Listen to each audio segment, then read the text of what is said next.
पहले मैं तहे दिल से शुक्रिया अदा करना चाहता हूं बार एसोसिएशन के फार्मर प्रेसिडेंट एडवोकेट अभिनव शर्मा जी। ये ऑनेस्ट एंड डेडिकेटेड पर्सनालिटी है। इसने हमेशा यही बोला कि fire and emergency agreed aspirants के साथ नाइंसाफी हुई। उसने हमें 4 बार एलजी मनोज सिन्हा साहब से वहां पे लिया और एलजी मनोज सिन्हा साहब को बताया कि मैंने अपने वकालत में इतना बड़ा भ्रष्टाचार कभी नहीं देखा है। इस एडवोकेट अभिनव शर्मा जी ने आज तक एक पैसा भी नहीं लिया। इसने गरीबों का साथ दिया, गरीब फैमिलियों का साथ दिया। हम इसको तहे दिल से शुक्रिया अदा करना चाहते हैं क्योंकि इसने हमेशा गरीबों और मजलूमों की आवाज उठाई। हम उसको तहे दिल से शुक्रिया अदा करते हैं। उसके बाद ये जो हमारा अभी केस है, ये अभी एंटी करप्शन ब्यूरो में चल रहा है। रिसेंटली 103 एस्पिरेंटों को टर्मिनेट फ्रॉम सर्विस किया है, लेकिन वो हमारे माइंड से बाहर था। वो खुद इन्वेस्टिगेशन ने खंगाला, खुद इन्वेस्टिगेशन उसमें हुई है। जिन्होंने धांधली की उनको सजा मिला और अभी भी मैटर अंडर इन्वेस्टिगेशन है। एसीबी में ये केस चल रहा है। हमें पूरा भरोसा और पूरा उम्मीद है यहाँ के सरकार पे, एलजी सरकार पे और इस एडवोकेट पे पूरा भरोसा है कि हमारे साथ जस्टिस होगा। जी, जैसा कि मेरे भाई ने निसार साहब ने कहा कि इसमें बड़ा स्कैम हुआ है और अभिनव शर्मा साहब जो बार प्रेसिडेंट है उन्होंने हमें बहुत हेल्प की। केस जो है खत्म हो गया था क्योंकि हमारा कैट ने इसको रिजेक्ट किया था, तो उसके बाद उन्हें इस केस को जिंदा वापस किया है। उसने मान लो कि एक मुर्दा था, मुर्दे में लाइफ डाली उसने, और अभी तक जो केस भी चल रहा है अभिनव शर्मा साहब की वजह से, इसमें एसीबी का जो एक्शन हो वो भी की वजह से हुआ है। अभी हमारा मकसद ये है कि हमारा साथ जो है टाइम हमारा बहुत ज़्यादा हो चुका है। 2020 में इसका एग्ज़ाम हुआ है, वो तीसरी बार एग्ज़ाम हुआ था। पहले जो ये इसका जो स्टार्ट हुआ था वो 2013 से हुआ था। 13 से लेके 20 तक इसमें कम से कम लगभग 3 एग्ज़ाम हो चुके हैं ऑलरेडी। तीनों एग्ज़ाम में धांधलियाँ पाई गई।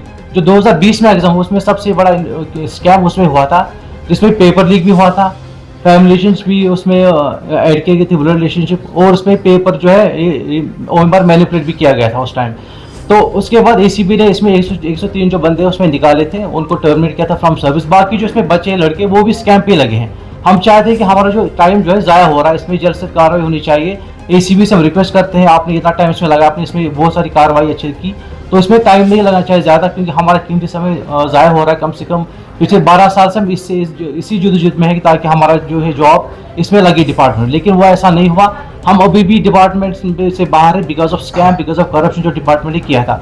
और बाकी जो रहा इसमें जो भी कैंडिडेट्स जो है, हमें उनके साथ कोई लड़ाई नहीं है, ना हमारे वो दुश्मन है, ना हमारी कोई ज़मीन की लड़ाई उसके साथ है। हमारा मसला सिर्फ ये, हमारा जो लड़ाई है वो सिस्टम के साथ है, वो करप्टेड ऑप्शंस के साथ है, जिन्होंने हमारी जो ये हमारा जो टाइम था, हमारी जो लाइफ जो हमारा कैरियर था वो ख़त्म किया है। Good afternoon. जैसा कि अभी निसार साहब और यासिर साहब ने आपको बताया है कि केस के रिलेटेड कि कहाँ पे हमारी अभी कौन सी सिचुएशन है अभी केस की। सबसे अहम चीज़ जो इसमें है वो ये है कि जो एसीबी अभी काम कर रही है बड़ी ऑनेस्टली कर रही है। सच में हमारी इतनी एक्सपेक्टेशन नहीं थी जितना उन्होंने निकाल के दिया है, बट हम चाहते कि इस केस को जो है वो स्पीड अप किया जाए। और सबसे इम्पॉर्टेंट चीज़ ये जो है कि हम में बहुत सारे जो एस्पिरेंट्स हैं, जो एग्रीड एस्पिरेंट्स हैं, या हम ड्रॉप आउट्स बोल सकते हैं, 40+ क्रॉस कर चुके हैं, अभी किसी भी रिक्रूटमेंट के लिए एलिजिबल नहीं है। जैसा कि बाकी स्टेट्स में आपने देखा होगा कि अगर स्कैम होता है या भ्रष्टाचार होता है और जो कैंडिडेट्स होते हैं जो उसके शिकार हुए होते हैं उनके लिए कोई जॉब पॉलिसी क्रिएट की जाती है। तो हमारी गलती थोड़ी ना है, हमने कोई गलती थोड़ी ना की है। जो भी गलती की है वो हम कह सकते हैं कि एडमिनिस्ट्रेशन की तरफ से हुई है या सिस्टम की तरफ से हुई है या फायर एंड इमरजेंसी डिपार्टमेंट की तरफ से हुई है, लेकिन भुगतना हमें पड़ रहा है। हमने भुगता भी बहुत ज़्यादा है क्योंकि हमारे 12-13 साल कोई जोक नहीं होता है। मेरी तो उस टाइम सच में मेरी दाढ़ी नहीं आई थी उस टाइम जब हमने फॉर्म भरा था, क्योंकि 2013 में हमने जो है वो इसका फॉर्म भरा था सबसे पहले। तो हमारे लिए कोई जॉब पॉलिसी क्रिएट की जाए। अगर बाकी स्टेट्स में होता है तो हमारे स्टेट में क्यों नहीं होगा? अगर बाकी स्टेट्स में ये सारी चीज़ें एप्लीकेबल है तो हमारे स्टेट में क्यों नहीं है? हमारी गवर्नमेंट को हमारे बारे में सोचना चाहिए, क्योंकि एलजी साहब जो है उन्होंने आज तक हमारा बहुत साथ दिया। लेकिन हमारी जो अभी प्रेजेंट गवर्नमेंट है या एलजी साहब की एडमिनिस्ट्रेशन जो है, इनको हमारे बारे में सोचना चाहिए कि इनका जो प्रीशियस टाइम है वो खत्म हो गया, इनके साथ भ्रष्टाचार हो गया, इनका जो है वो कत्ल किया गया, मेरिट का कत्ल किया गया। अब हमारे लिए भी बाकी स्टेट्स की तरह हमारे लिए भी कोई पॉलिसी क्रिएट की जाए। Good afternoon, dear viewers. First of all, we are highly thankful to all media persons who are present here, and we are highly thankful that you are always contributing this thing and highlighting the scams which has been happened in Jammu and Kashmir, particularly the mother of all schemes, which is fire and emergency recruitment scheme of 2020. Actually जैसे कि मेरे भाइयों ने इसके ऊपर बात की, उसी सिलसिले में थोड़ा एक और चीज़ें कुछ मैं ऐड करना चाहता हूँ। वो ये है कि अगर स्कैम हुआ, पहले ये बात कहनी कि क्यों हुआ। एक बार नहीं हुआ, 2 बार नहीं हुआ, 3 बार हुआ। और जो FIR इसमें लगी हुई है उसके तहत 103 कैंडिडेटों को आपने टर्मिनेट किया। उसके साथ साथ आपने बहुत सारे जो डिपार्टमेंट के ऑफिशियल्स हैं जिनकी इसमें इन्वॉल्वमेंट थी उनको आपने सस्पेंड किया। बट ऐसे भी बहुत सारे ऐसे मगरमच्छ हैं जो डिपार्टमेंट में अभी बैठे हैं जो इसको शील्ड कर रहे हैं। तो हमारी रिक्वेस्ट रहेगी एडमिनिस्ट्रेशन से, डिपार्टमेंट से, हमारी रिक्वेस्ट रहेगी LG साहब को, वो इन बंदों को जो इस स्कैम को शील्ड करना चाहते हैं और इसको डिले करवाते हैं, उनका नाम सामने आ जाए, उनका मीडिया में नाम सामने आना चाहिए। और इसके साथ साथ आपको ये भी पता होगा कि ये रिक्रूटमेंट प्रोसेस 2013 में स्टार्ट हुई, आज 2026 से 13 इयर्स इसमें गुजर गए। और ये 13 इयर्स हमने कैसे गुजारी ये हमें पता है।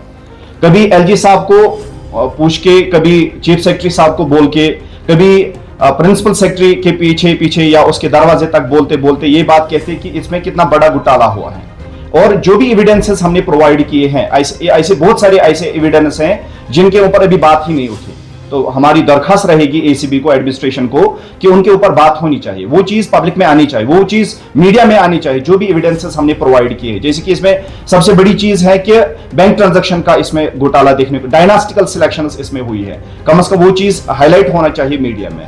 तो हम आपके बहुत ज्यादा शुक्रगुजार है। उसके साथ साथ हम शुक्रगुजार है एडवोकेट अभिनव शर्मा जी के, जिन्होंने हमेशा हमारा साथ दिया है, आज भी साथ दे रहे हैं। और ये बात भी हमने सुनी है, अभी कोई कुछ कंक्रीट एविडेंस इसके सामने नहीं आए, हमने ये सुना है कि ये रिक्रूटमेंट पूरी कैंसिल होने वाली है, पूरी होने वाली है। ऐसा हमें कुछ क्लूज मिले हैं कि ये सिलेक्शन, जो एंटायर सिलेक्शन जो है वो कैंसिल होने वाली है। बट पूरा ट्रस्ट है ACB के ऊपर कि वो पूरी तरीके से इसको खंगालेंगे, जो भी इसमें कल्प्रेटर्स फंसे हुए हैं उनका नाम सामने आएगा। तो ताकि आने वाली जो नस्ल है वो इस चीज का शिकार ना, जो हमने भुगता, जो हमने देखा, जो हमारे ऊपर बीत गई, वो हमारे बच्चों के ऊपर ऐसा नहीं होना चाहिए। ये फाइट जो है ये उन सिलेक्टिव्स के साथ नहीं है, ये फाइट है इस सिस्टम के साथ जो करप्टेड है। आप देख रहे हो कि Jammu and Kashmir top 28 states में फर्स्ट रैंक पे है करप्शन में। मगर ऐसा क्यों है? अगर यहाँ पे डबल स्टैंडर्ड गवर्नमेंट है, डबल स्टैंडर्ड गवर्नमेंट हो के भी यहाँ पे ये चीज देखने को क्यों मिलता है? तो मेहरबानी करके हमारी तरफ से एक दरखास्त रहेगी।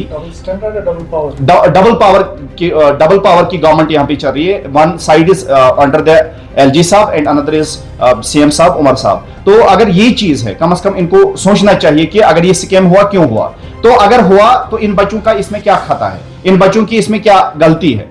अगर गलती हमारी है नहीं तो एडमिनिस्ट्रेशन को इसके बारे में सोचना चाहिए कि इनके साथ कैसे इंसाफ किया जाएगा। Thank you sir.